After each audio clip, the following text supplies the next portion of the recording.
매일 아침 여러분의 식탁 위에 무엇이 오르는지에 따라 여러분의 뱃살과 신진대사, 그리고 심지어 노화 속도까지 결정될 수 있다는 사실 알고 계셨나요?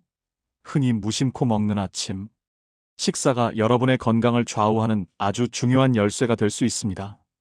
단순히 배를 채우는 행위를 넘어 아침 식단이 우리의 몸에 어떤 영향을 미치는지, 그리고 잘못된 아침 식사가 어떻게 우리 몸의 시계를 빠르게 돌리는 주범이 되는지, 지금부터 충격적인 사실들을 하나하나 파헤쳐 보겠습니다. 오늘 아침 여러분은 어떤 음식을 드셨나요? 지금부터 함께 그 숨겨진 비밀을 밝혀내시죠. 아침 식사는 하루의 시작을 알리는 중요한 식사입니다. 하지만 동시에 가장 쉽게 간과되거나 잘못된 선택으로 이어지기 쉬운 식사이기도 합니다. 특히 현대인의 아침 식단은 시간에 쫓겨 간단하게 해결하려는 경향이 강해지면서 건강과는 거리가 먼 메뉴들이 식탁에 오르는 경우가 많습니다. 이러한 잘못된 아침 식사는 단순히 속을 불편하게 하는 것을 넘어 복부 비만, 대사증후군, 그리고 노화를 촉진하는 주요 원인이 될 수 있다는 연구 결과들이 계속해서 발표되고 있습니다. 우리가 흔히 접하는 달콤한 도넛이나 설탕이 가득한 시리얼, 혹은 탄수화물 위주의 빵과 같은 음식들은 당분을 빠르게 혈액으로 유입시켜 혈당 스파이크를 일으킵니다. 이렇게 급격히 상승한 혈당은 인슐린 분비를 촉진하고 남은 당분은 지방으로 축적되어 뱃살을 늘리는 주범이 될 수 있습니다. 특히 복부 주변에 쌓이는 내장 지방은 단순한 미용 문제를 넘어 심혈관 질환과 당뇨병 같은 만성 질환의 위험을 높이는 매우 위험한 신호이기도 합니다. 실제로 연구에 따르면 아침 식사를 거르거나 부실하게 하는 경우 복부 비만과 대사증후군 위험이 증가하는 경향이 있다고 합니다. 이러한 혈당 스파이크는 단기적인 문제에 그치지 않습니다. 지속적인 혈당의 급격한 상승과 하락은 우리 몸의 혈당 조절 능력을 떨어뜨려 인슐린 저항성을 유발할 수 있습니다. 인슐린 저항성은 췌장에서 더 많은 인슐린을 분비하게 만들고 결국 췌장의 기능을 과도하게 사용하게 하여 당뇨병 발병 위험을 높이는 주요 원인이 됩니다. 또한 과도한 인슐린 분비는 염증 반응을 촉진하고 이는 세포 손상으로 이어져 전반적인 신체 노화를 가속화할 수 있습니다. 즉, 달콤한 아침 식사는 단순히 뱃살만 늘리는 것이 아니라 우리 몸 안에서 조용히 염증과 노화의 씨앗을 뿌리고 있는 것과 같습니다. 뿐만 아니라 고칼로리이면서 영양가가 낮은 아침 식단은 몸의 신진대사 기능을 저하시킬 수 있습니다. 신진대사는 우리 몸이 에너지를 만들고 소비하는 과정인데, 이러한 과정이 원활하지 못하면 체중 증가로 이어지기 쉽습니다.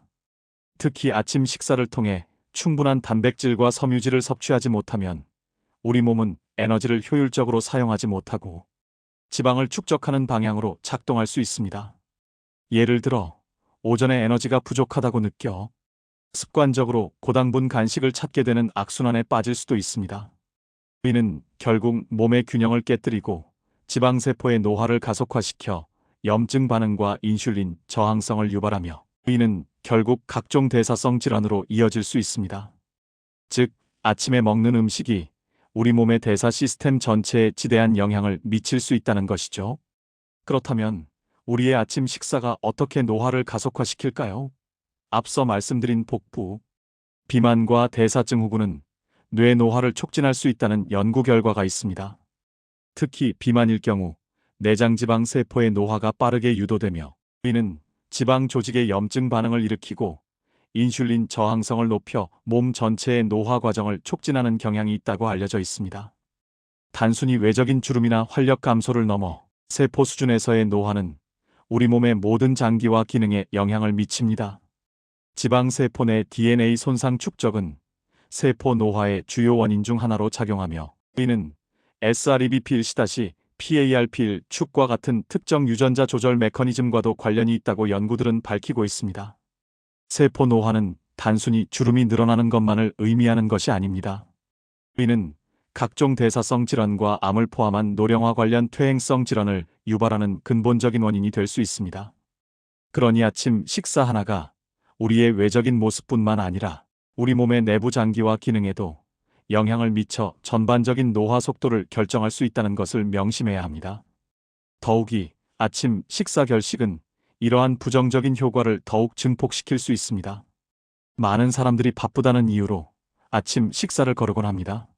하지만 아침을 거르면 우리 몸은 오랜 시간 공복 상태를 유지하게 되고 이는 점심 식사 시 과식을 유발할 가능성이 높습니다. 또한 갑작스럽게 많은 양의 음식이 들어오면 혈당이 더욱 급격하게 상승하고 인슐린 분비가 과도해질 수 있습니다. 이러한 혈당 변동성은 결국 복부 비만 및 대사증후군 위험을 증가시키는 것으로 나타났습니다.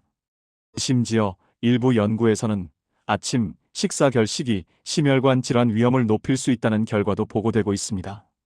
단순히 배고픔을 참는 것을 넘어 아침 식사를 거르는 습관은 우리 몸의 생체 리듬을 깨뜨리고 장기적으로 건강에 매우 해로운 영향을 미칠 수 있다는 점을 간과해서는 안 됩니다.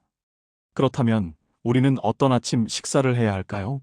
이상적인 아침 식사는 하루 섭취 칼로리의 20에서 30%를 차지하며 단백질, 섬유질, 칼륨, 칼슘, 철분 등 다양한 영양소를 골고루 섭취하는 것이 중요합니다. 특히 첨가당, 포화지방, 나트륨 섭취는 최대한 줄이는 것이 좋습니다. 고단백 아침 식사는 포만감을 높여 과식을 방지하고 혈당 수치를 안정화시켜 당뇨 예방에도 도움이 될 수 있습니다. 예를 들어 그리스 요거트에 견과류, 블루베리, 아마씨를 넣어 먹거나 통곡물빵에 아보카도와 삶은 계란을 곁들인 토스트도 훌륭한 선택이 될 수 있습니다. 오트밀 역시 좋은 선택인데 단맛을 내기보다는 신선한 과일이나 소량의 꿀로 건강하게 맛을 더하는 것이 중요합니다. 만약 시간이 부족하여 제대로 된 식사를 준비하기 어렵다면 간단하게 챙겨 먹을 수 있는 건강한 대안들도 많습니다.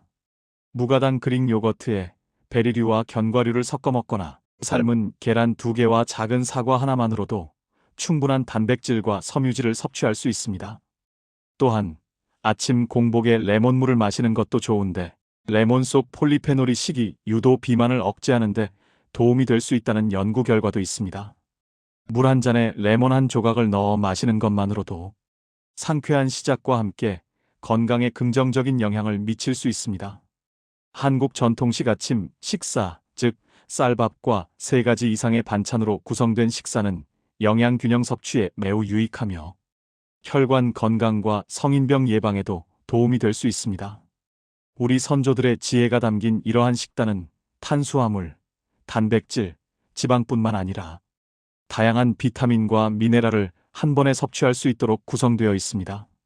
현대인의 바쁜 라이프 스타일 속에서 매일 한식을 차려 먹는 것이 어려울 수도 있지만 주말이나 여유가 되는 날에는 한식 위주의 아침 식사를 시도해보는 것도 좋은 방법입니다.